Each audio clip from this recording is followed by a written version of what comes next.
ஐயோ, கன் டைம்க்கு சீரியல்ல உட்கார்ந்து இந்த பாலை இப்படி தீய வச்சிட்டோமே. மாமியாருக்காரிக்கிட்ட மறுபடியும் எப்படி 38 ரூபாய் கேக்குறது? வேற கேட்டா உழைப்புன்னா என்னன்னு தெரியுமா, ஊதியம்னா என்னன்னு தெரியுமான்னு கிளாஸ் எடுக்க ஆரம்பிச்சிருவாங்களே. அந்த அறுவையை வேற தாங்க முடியாதே. ஐடியா மாட்டிக்கிச்சு, வாங்க பெர்ஃபார்ம் பண்ணிடலாம். பாலை தீய விட்டியாடாமா, ஒரே தீஞ்ச நாத்தடிக்குதாமா. தீயவும் இல்ல காயவும் இல்ல. என்ன திட்டுவீங்கல்ல ஆர்டர் போடுறதுக்கு தான் லாக்கின்னு. இன்னைக்கு உங்களுக்காக ஸ்பெஷலா தேடி தேடி செஞ்ச தந்தூரி டீ. தந்தூரியில சிக்கன் தான் இருக்குது, டீ மாதிரி இருக்குதா? இருக்குது அத்தை, குச்சி பாருங்க, செம்மையா இருக்கும். இல்லம்மா, ரொம்ப தீஞ்ச நாத்தடிக்குதுமா.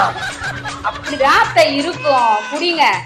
இது என்ன பிரமாதம். இன்னும் நான் வெரைட்டி வெரைட்டியா வகை வகையா செய்ய போறேன். அங்க அசத்துறனா இல்லையா பாருங்க. டீயே தீய விட்டுட்டா இதுக்கு தந்தூரி டீன்னு வேற பேர் சொல்றா. இதுல வேற வெரைட்டி வெரைட்டியா சமைக்கிறேன்னு போயிருக்கிறா. இது அக்கப்போர் தாங்க முடியலையே.